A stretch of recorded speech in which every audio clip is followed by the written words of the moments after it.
Welcome back to the Louis Selling YouTube channel. As you can see, I am here at the Emirates, the home of Arsenal. It is Carabao Cup match day once again. The last two rounds, Oxford 6-0, Barnsley 6-0. Tonight, probably going to be different. We're on Seagulls travel once again. It's about half an hour till the team comes out. We're going to get inside, get some food, and yeah, let's go. Hopefully a big upset tonight, a big win. 6,000 Brighton fans in the away end. Come on, Seagulls.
So, I am inside the Emirates, had a lovely Piglet's Pantry sausage roll. You can't go wrong with it.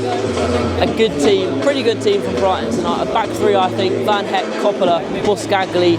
Wing backs, Kadioglu, Kaifa will be interesting to see. But in the midfield, once again, with Gomez. The two Greeks together, Babis and Simat, and Jorginho Ruta up there as well.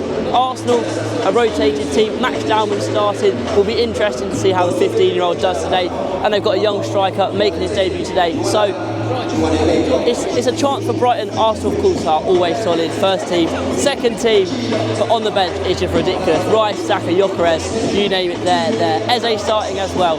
Should be a good game. Hopefully Brighton can get through to the next round. Come on, the Seagulls. Warm up. Let's go.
Number 22,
We score against Set Piece FC with a corner, that'll be well funny.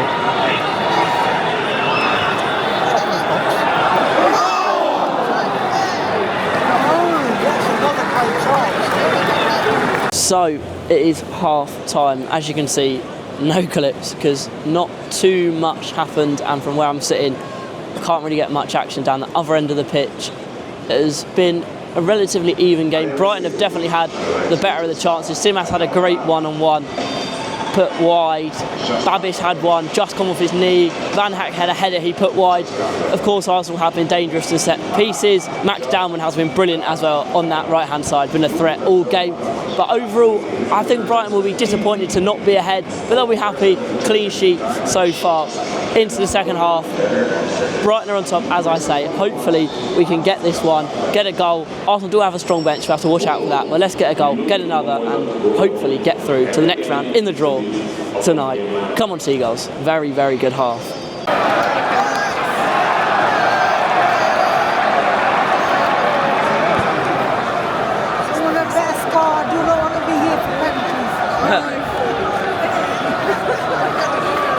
Oh wait, no.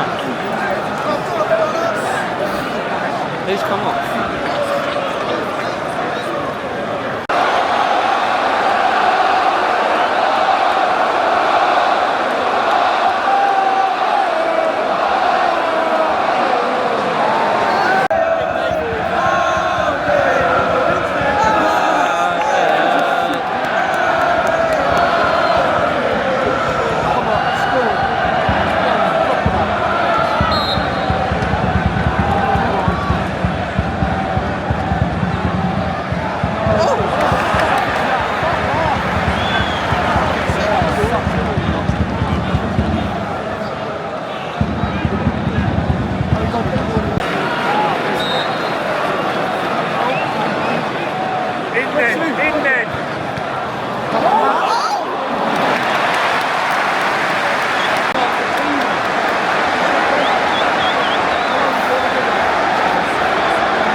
They're all down there at the moment.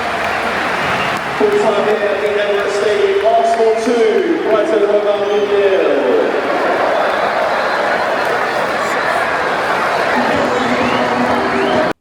How frustrating.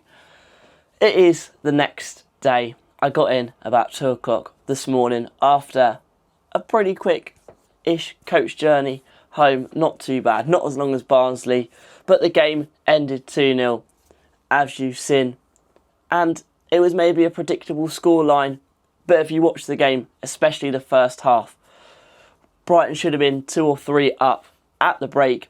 Zimas and Jorginho Ruta had big one-on chances. They had to score, didn't really test Kepa in goal. And Van Hecke, as you've seen, missed a great header from a corner from a few yards out that he put wide, that he should have scored. So going into the break, it was frustrating that it was 0-0, but there was a lot of positivity because we played very well. And then Arsenal came out in the second half, and if you don't finish your dinner, don't finish your chances, a quality team like that are going to punish you, and they did that. Namwari scored the first goal of the game, a nice little finish and a good move, a shot into the bottom corner. Still probably should have done better, but it was a good move, and the goal was coming at that point. And then 2-0, not that long after, Saka run past the whole Brighton team pretty much. A good save from Steele, but it fell back to the winger and he put it into the empty net. 2-0, game was pretty much over from then. Brighton didn't really have that many chances afterwards. But Arsenal scored from their first shot on target, which says how clinical they were and how unclinical the Seagulls were. But overall, the first half performance was good, but the second half performance was really poor. And when we conceded, we seemed to kind of, I don't want to say give up, but we were very lacklustre after that. Kind of looked like we run out of ideas and didn't really know what to do when we went 1-0 down. And that's kind of been the case in a few games this season, which is really concerning. We'll talk about Fabian Hurzeler quickly, as there's been a lot of criticism on him on social media last night and this morning. I enjoyed the 5-2-3 system, or 5-3-2 system, however you want to see it, he set up in. It was a good change. It was interesting to see the back three of Coppola, Van Hecke and Boscagli, who I thought did very well, especially Boscagli. Took his chance, and it won't be long until he's playing in the Premier League. Kadioglu and De Kuyper at wing-backs. I was really looking forward to seeing them at wing-back, but they really underwhelmed. Really disappointing performance from those two. But I'd still like to see them play as wing-back a few more times to see if they can do it, because their attributes fit it so well.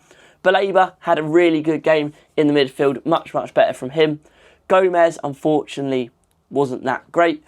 The front three, Jorginho Ruta looked very good, very strong, very powerful on the ball, which was great to see. Babis Kostelas was probably the best player for Brighton in the first half, was on the ball all the time, technically very good, linked the play, created the chances, and it was very strange when he came off at half-time. I understand Hurzeler said it was a physical thing, but when he's linking that front three so well and creating chances in a fluid front three, you probably keep him on the pitch at least for another 15-20 minutes. And Zimas up front, like Jorginho Ruta, was a little bit wasteful, but I think his physicality was really good. His runs in behind were really good, and his link up with Ruta and Kostelas was very good as well.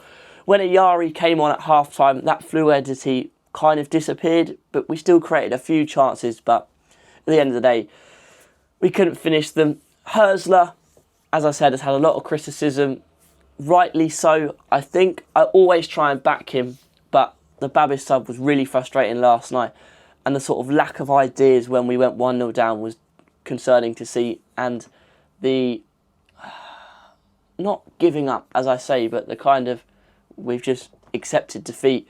And unfortunately, that kind of stems from the manager. I still have faith in him to be a very good manager. He will be a very good manager. We've got a nice run of fixtures.